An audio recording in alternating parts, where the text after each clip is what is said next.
Hello, everyone. I'm Riyadh, the first big city. And I'm Ontario, and I'm the second big city. And together, this is. Big city, small talk. Welcome, everyone, to our second ever episode, man. Second episode of Big City Small Talk. Welcome on in, welcome on in. Yup, yup. Uh, Audio listeners, you can't really see this, but I'm in a, air quotation, new room. Uh, Yeah, we got a new Wadi set up. yeah. Not really. This is just my house. The first episode was recorded at a different place because, like, my house flooded, stuff like that. Crazy. Oh, wow, your house flooded? Yeah, it was like not flooded, but like there was a pipe burst, so like water My got everywhere. goodness. Yeah, it's fine now. It's That's not fine now. good. We're good now, and that's what's Give us important. a little, yeah, give us a little room tour. A little room tour. My room is childish, but I'm fine with that. You know, I think it really lightens my mood whenever I'm trying to do like homework and stuff. Like behind me, you can see a glass box.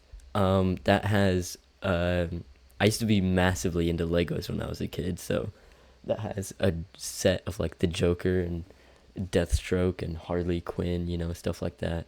Oh, all the Stuff Batman from stuff. Yeah, stuff from TV shows I watched as a kid. But yeah, That's so cool. yeah, Speaking of TV shows as a kid, Wadi, let's get into our big topic for today. entertainment in general. Just I think let's start at like childhood.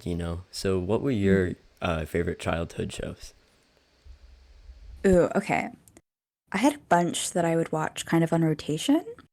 I think the biggest one that I watched was Wild Kratts. I was a huge Wild Wild Kratts Kratts. fan. Isn't that with the what's his name, like Zimbabwe or something? Wait, What? you know who I'm talking. Zimbabwe? You know who I'm talking about, right? No, I have no clue who you're No, no, no. talking about. There's a blue guy. There's a green guy. They're humans, The but they're Krat brothers? yes. And there's like a little animal, and his name is like Zimbabwe or something. What's his name? There's no animal. They like transform into animals. Maybe I'm thinking of another show. Wait. I think you're thinking of like another show because there's definitely no animal named Zimbabwe on Wild Kratts. Hello, everyone. Future Riyadh here. I just want to clarify things. The show I'm thinking of is called Zaboomafoo. It's a live action show with like a lemur and these two guys. I don't blame myself for getting the two mixed up because the creator of Zaboomafoo also created Wild Kratts. So yeah. Uh,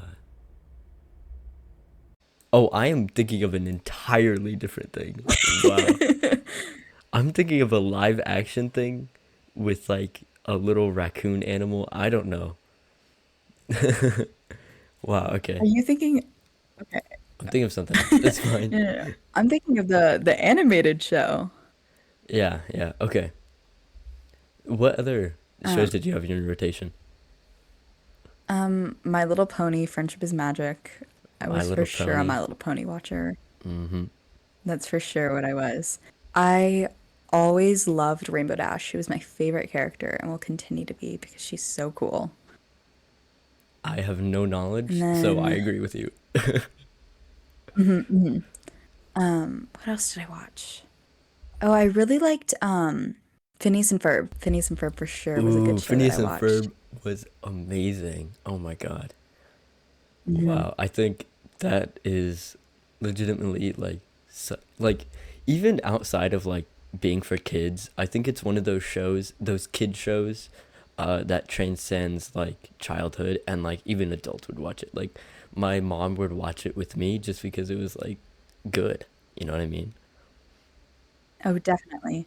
Phineas and Ferb was just such a funny show. And like, I don't say this about many kid shows, but the songs on Phineas and Ferb are kind of good. Oh yeah, man. That was Like, like one they of the were defining good. factors. It was just so iconic. Hmm.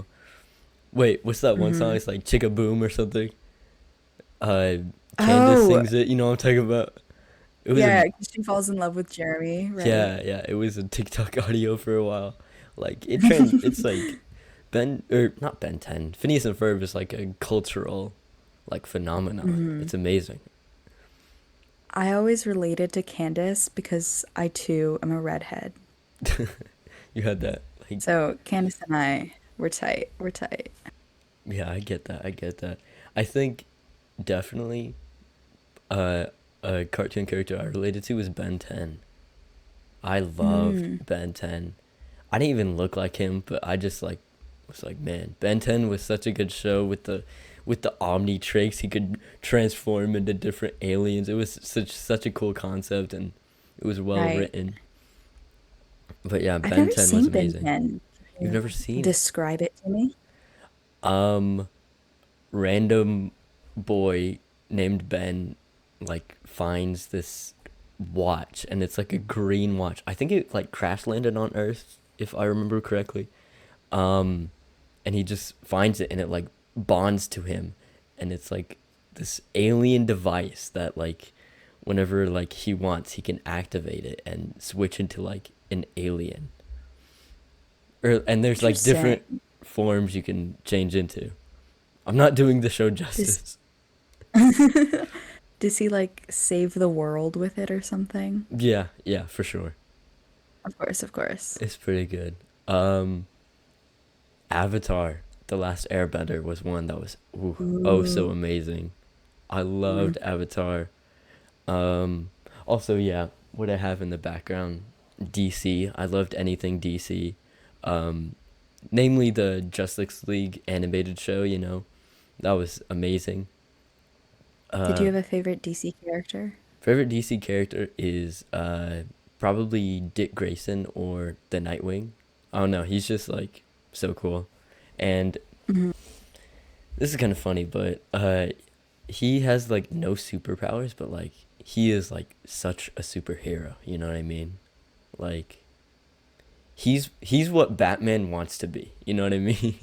Like Batman wants to be like this protector of Gotham, and he is, but then he also like has his own faults. But I feel like Dick Grayson learns from those faults and like just really becomes a true hero despite being only human. Yeah, But yeah. that's really cool. Those are Yeah. so many shows that I definitely haven't seen, but now I feel like I'm in them. Yeah, nice. Um yeah, I think um when my brother was younger, my mom would like prohibit what shows he could and could watch. But I got the younger brother treatment where I could just, Hmm. watch whatever he was watching, and he was older than me, so yeah, I would just watch like older stuff when I was really young. So then when I Hmm. started getting into like my preteens ages, I started like watching actual shows. And one that has stuck with me a long time is The Good Place. Have you seen it? Oh, I have not seen The Good Place, but I've heard about it for sure. Yeah, I really enjoy The Good Place. It was just a great wholesome family show. I think it might be my favorite TV show. I'm kind of conflicted on that. Um, but it's just really well written, and I really appreciated how it like appealed to everyone in my family. Like it appealed to my mom because of the humor and just the storyline and the dynamics between the characters, stuff like um stuff that a normal TV show has. And then also like it appealed to me just because it was like family friendly, and it was just really funny with its humor. It was really out there and goofy. And then it Hmm. appealed to my brother because it was like it also had this character, his name was Chidi, and he was a philosopher, and he was they covered topics that were really deep and philosophical, and it really appealed to him. So yeah, I That's just so enjoyed it. Yeah. What's your favorite TV show? Ooh, that's hard. I kind of have two. I think one of my favorite TV shows of all time is BoJack Horseman, Oh, on just Netflix, right? because have you ever seen it? I've never seen it, but I have like seen it Hmm. scrolling through Netflix. BoJack Horseman is a really good representation of addiction and mental illness, and it portrays it in a way that like other TV shows like have not been able to successfully do. That's And interesting. it's a really interesting watch because like it makes you like cry your eyes out, but it also makes you laugh so hard. but it also educates you at the same time. So that's why I Hmm. love it so much. Is it kind of hits those three pillars of like I walked away laughing, crying, and like knowing a little bit more. Okay, that is definitely different from the perception I had of BoJack Horseman. I thought it was like It's a part of like the adult animation humor, like South Park and like Family Guy, stuff like that. I thought it oh, was like definitely that. not. I don't know, cause scrolling by, just the animation style and like the premise of it, this guy with a horse head, like, what am I looking at?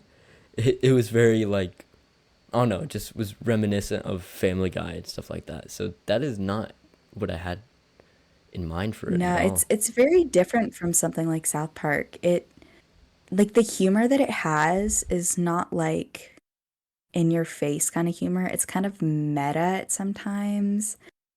It is a lot of dark humor, like specifically surrounding like mental illness. Um, and I find that hilarious. Other people are a little bit more sensitive to it. Yeah, for sure. It has an audience. It definitely does. Then I have another favorite TV show, The West Wing, which is kind of old. It's from like the 90s, early 2000s. And I love that show. I am rewatching it right now, actually. Yeah, I've never heard of it. Tell me more about it. So it is all about.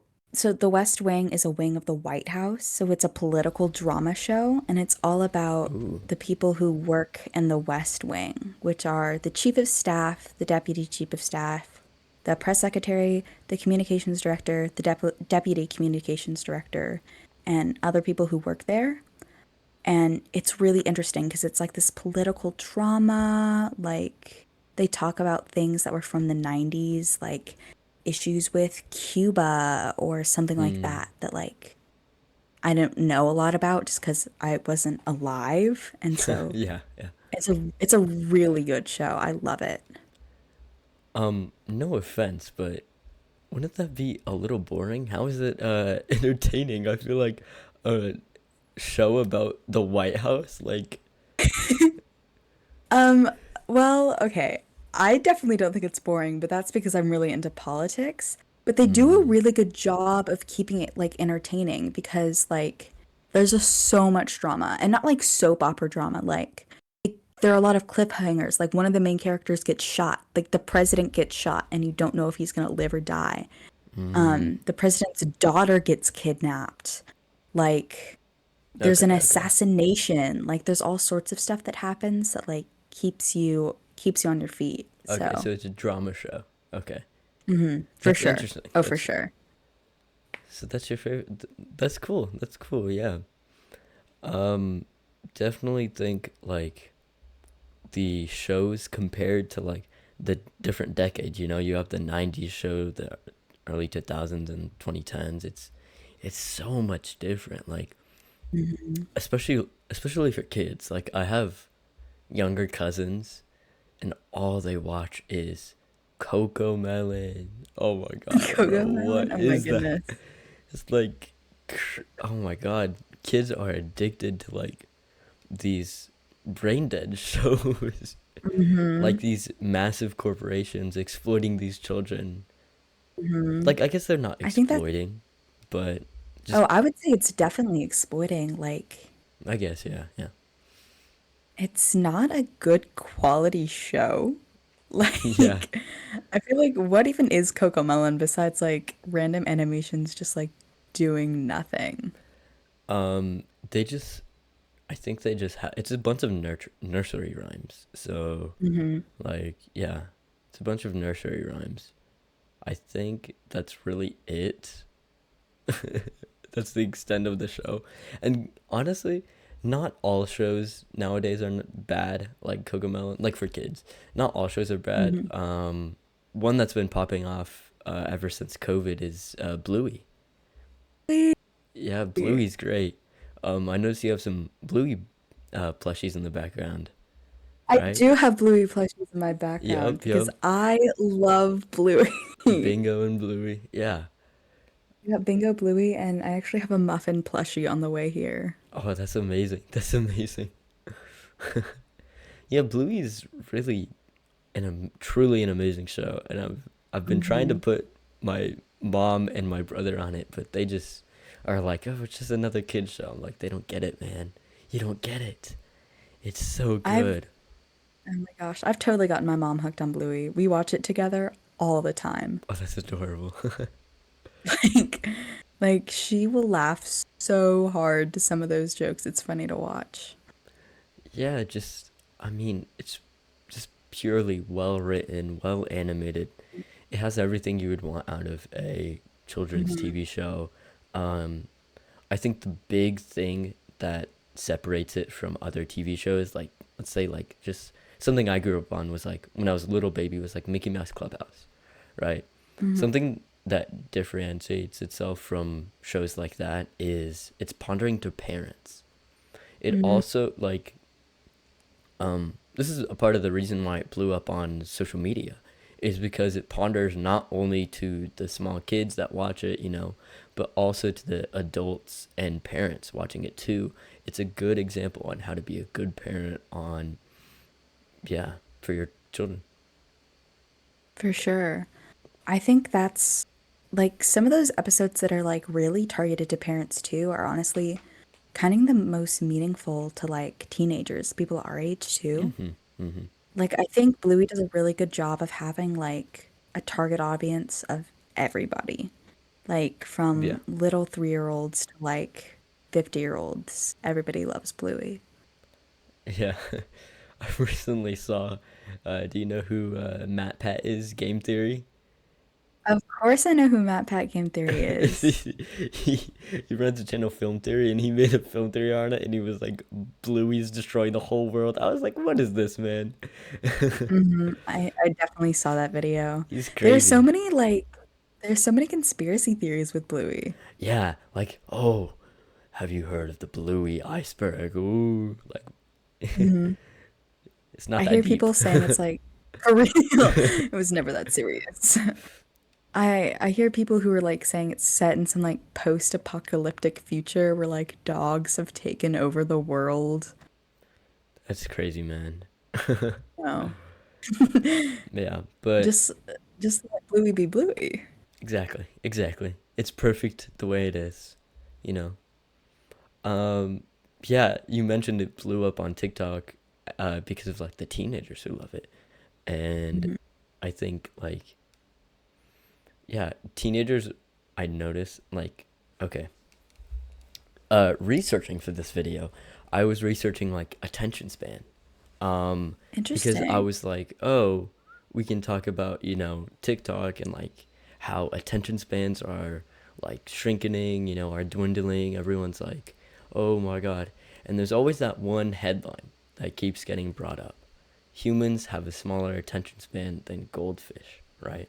I don't know if you've ever heard of Oh, this, I but have not heard of that actually. here, let me bring it up. There is a Times article. The headline is "You now have a shorter attention span than a goldfish." And I was like, whoa, I've never seen this. This is from 2015, by the way. So even before short form content. Um, Wow. I was like, oh, wow. So I delved deeper into the topic and I was like, okay, what's the research? And I had some suspicions because the only thing it cites is a study from Microsoft, which is really weird. Microsoft Canada, Hmm. specifically Canada. It's always the Hmm. Canadians, man. Whoa, what do you got against Canadians there, Waddy? No, Don't no, be I'm kidding. threatening my people. I'm kidding. I'm kidding. Wait, I thought you said you're not Canadian. I know, but my name's Ontario, Oh, so so you gotta pander to I them. always joke that I'm the Canadian one. Yeah, yeah. You're nice enough to be to be a Canadian. I Okay. gotta work on the slight accent. Yeah, yeah, yeah. Exactly, exactly. So I dove even deeper. I was like, what is this? Okay, let me find other things other than this Time magazine article because, I want to get actual studies. So I researched further into it and I found different studies about like attention spans in the digital age, stuff like that. Um, and they all linked back to this one Microsoft study. So I'm like, okay, what is so revolutionary about this Microsoft study. Mm. So I went through its attention spans, consumer insights, Microsoft Canada. And basically, this whole study was conducted solely for the purpose of marketers, or like of not marketers, of investors, excuse me. So like they would know where to like put their money and stuff. And it was really interesting because Microsoft states that in the year 2000, people's attention spans average were 12 seconds, and then 2015, 15 years later, it's 8 seconds, and 8 seconds is actually less than a goldfish, and the average goldfish attention span is 9 seconds. And I was like, whoa, where did they get this information from? So I delved Right. even deeper. I just went down this crazy rabbit hole, man. I was like, Mm-hmm. okay, where did this information come from? So um, I found, let me find it. It was like Statistics Brain, I believe it was called. Yeah, the Statistic Brain website. That's the website the information comes from. And they conducted a quote unquote experiment um, about like attention span. But if you look into the actual study, it's very fishy. Pun intended. Um, It's like, just like a goldfish. yeah, it's very fishy. Um, like all their stuff is very vague. They give like numbers, but they're like very much biased numbers to what they're trying to prove. So it's infuriatingly vague. So I found this BBC article busting the attention span myth, and this kind of is what led me down this rabbit hole. Mm. This The author of this interviewed this doctor, Dr. Briggs, and she specializes in attention spans, and she's especially looks at like dual tasking and like texting and driving, stuff like that. She's really into Mhm. that, and she was saying basically this is entirely false. This is entirely fabricated. Um, you cannot quantify attention span because humans are all individuals, right? So she says, quote, how we apply our attention to different tasks depends very much about what the individual brings to the situation, end quote. So basically she's saying everyone is different, and not everyone is going to care about these tasks that the statistic brain, which is where Microsoft got their research from, uh, no one is going to, or not everyone is going to care the same. So Right. basically it was just crazy to me, like that, because I'm on the internet a lot, and I always see, oh my god, bruh, Gen Z, our attention span is dying. Like, like you always get those TikToks with like Minecraft speedrunning or like Subway Surfers, and then you Oh have yeah. like the Chinese like movie or whatever in the Uh-huh, background. uh-huh. Yeah, but the thing is, all of this is like false. And what I've actually found is the opposite. So, sure, chronically online people that use TikTok for like 8 hours a day, 8 hour screen times. I have peers with Mm. 8 hour screen times, which is wild. Um, no offense to y'all, love y'all, but it's crazy. Though that is like detrimental to attention span, right? Mhm, mhm. But actually, like Generation Z has had a resurgence in longer form content. Um, in 2020, books skyrocketed. Like the sale of books, like they skyrocketed, and so did what we're doing right now. Podcasts pop off, right? That's because Wow. of a lot of other things, but people love short form content, right? That's how TikTok blew up. Everyone's copying Mhm, TikTok now, but mhm. then also a large majority of Generation Z is also seeking out longer form content. So not only is the whole thing about our attention spans are dying or whatever false, but also it's the opposite, where people are actually seeking out longer form content, showing that That's we have an attention span or longer attention span. really interesting. See, I would have thought that the study would be right with things like TikTok and Instagram Reels. Like, those bring down, like, I feel like that has brought down my attention span at least. Oh, So that's yes. really interesting. There was this UK article, and they surveyed like, oh, I forgot the number, but they found that 40% of people actually like think their attention span is going down, and that is because of like the content we consume. Whoa, So that's cool. it's a psychological thing. So we feel like it's getting lower, but in reality, like it's not too harmful for the people that use it moderately, not for the people that are Yeah. like chronically online. You know what I mean? Yeah, yeah, yeah. That's really interesting, actually. Whoa. I feel like I just, whoa. Yeah, my mind blew up. I was like, That's what? crazy. Because I actually deleted TikTok like several months ago because Hmm. I was just like, this is bad for me. I shouldn't be doing this anymore. Good for Because you. I'd find myself just like opening it every chance where I just like didn't have anything to do.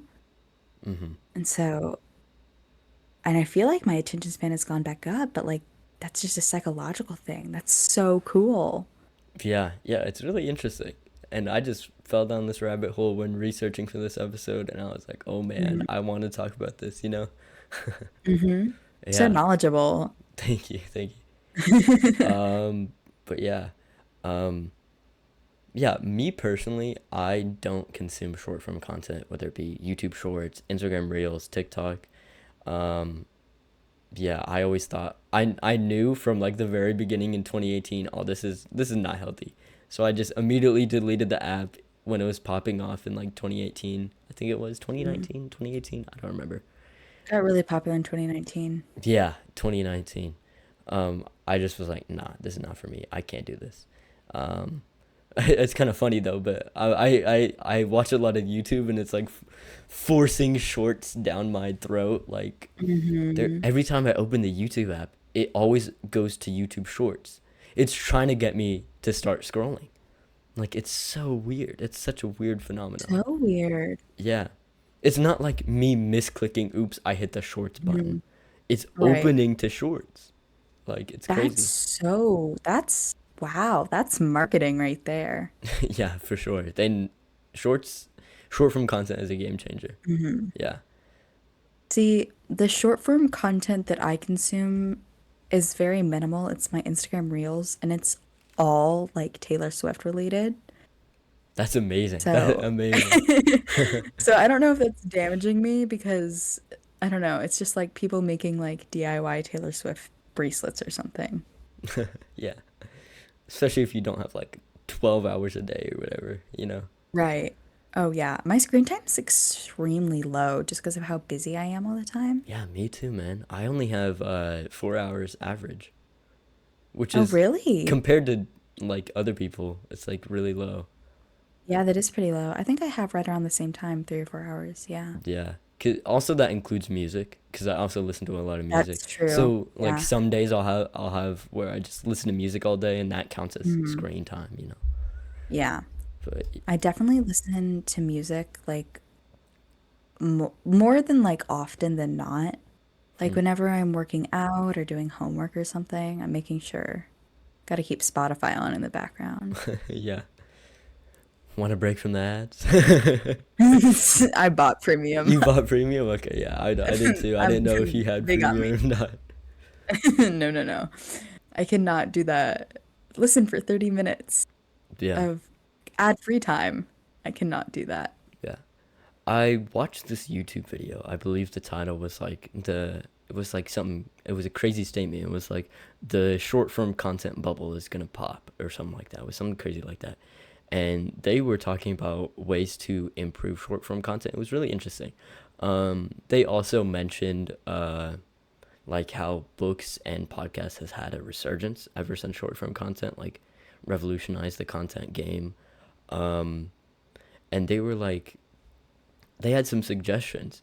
And one that I thought was really interesting is a popular form of content on TikTok and Reels and Shorts is to have clips of longer form content. So like how you blow up as a influencer nowadays is you post on short form content, and that short form content will then lead the viewer to the long form content, and that's where the money comes in, right?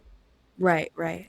And what this YouTuber suggested is that you would just have something directly correlated to the long form content. So it would be a normal clip. Like let's say it's a clip of our podcast, right? But then under it could have like a link or a picture showing the thumbnail to our longer form content. So we could just click on it and just instantly go to it. And I thought that was a really interesting idea. Yeah. An interesting idea, actually. Yeah. How do you think these companies could improve the longevity of short form content? Well, first of all, I don't know if they should. Ooh, that's interesting. I I don't I'm not a huge fan of short form content, but I think it does have its pluses. I think when it comes to long form content, there are some things that short form content just does better. Like when you do short form content, you have to get to your like main point like really, really fast. Yeah. There's no like chit chat, right? It's straight to the point, which I kind of appreciate. Um, just because I don't know, there's something about that like mindless chatter before something like important that really annoys me. Mm-hmm. Like I kind of appreciate, like, I definitely think that short form content should aim to be like longer, but I think it doesn't have to change entirely. Yeah. It's interesting your comment about making short form content longer because I know, not recently, but somewhat recently, TikTok, Three like, yeah, minutes. they made it to 3 minutes instead of whatever it was Hmm. previously. I don't know. I don't recall. But yeah. So I think you're definitely on the right track for what the companies are, or where the companies are Yeah. at and what they're thinking, you know? I think there's a sweet spot, like medium form content. Like, Medium that's where form I think, content, yeah. that's where I think it is because you get like, because you're aiming towards like the people who think they have a shorter attention span, but you're also getting that bit of that longer form content in there. So I think the middle form is probably where that's where I think they should change too. Yeah. I also personally agree with that because I think middle form content is the healthiest. First of all, Mhm. because in short form content, there's just straight up a lot of misinformation. You might be seeing this guy, oh my god, guys, blah blah blah blah blah, like the Titanic just sunk. Like what is bro talking about? Like uh there's a lot of misinformation on short form content. Um and then long form content is the opposite side where it's like heavily researched stuff like that. You have to put in research and dedication and like a script. Well, not with every form of long form content, but like Mhm. pre-recorded stuff, you know, not like podcasts and stuff Right. you record live. Um, I think middle or like middle form content. So I think that's YouTube defines that as the 8 minute mark. So to Mhm. get advertised on your video, I might be mistaken. To get advertisers on your video, you have to have at least 8 minutes of content. If I'm not mistaken, I might be. But yeah, I think 8 minutes, you still need to have that research from the long form content, but then you can also have that brevity from the short form content, you know, that straight to the point you were talking about. Right. And I think it's also the perks with short form content is like it's easier to film. It costs less money to film. It it like is easier for people to make. Yeah. So I think those are some bigger benefits. Like with longer formed YouTube videos, they're almost like movies. Oh, Like for some like sure. really Yeah. good quality stuff is like really well edited. They've got great production. And so I think there's something to the short form content's like easiness to it that like makes it kind of appealing. Oh, for sure. Yeah. If you are like making pre-recorded scripts and stuff for short form content, like I believe one of the top five most downloaded apps was CapCut, which is an editing software Mm, for short form content, yeah, specifically yeah. for that, which is really interesting, and it shows like how many people aspire to be influencers in America and how accessible it is. As you were talking about. Right. I know I definitely have CapCut. Yeah, yeah. CapCut is great. If you just need to edit a short video, I think I used it for like a Right. Spanish project one time. I was making a appreciation TikTok video and I needed to edit some stuff. Yeah, yeah. I think the middle form content where it's like the 8 minute mark is the healthiest. You Mm-hmm. still maintain the accessibility and the brevity from the short form content, and then also Mm-hmm. the research and dedication from the long form content. So yeah, Definitely. yeah. Thank you everyone Look at for that. joining us in this small talk today. Yeah, thank you for coming in and listening to the two big cities have some small talk. Mm-hmm. Yep. Thank you for listening. Stay hydrated. Bye. Yeah, we'll see you next time.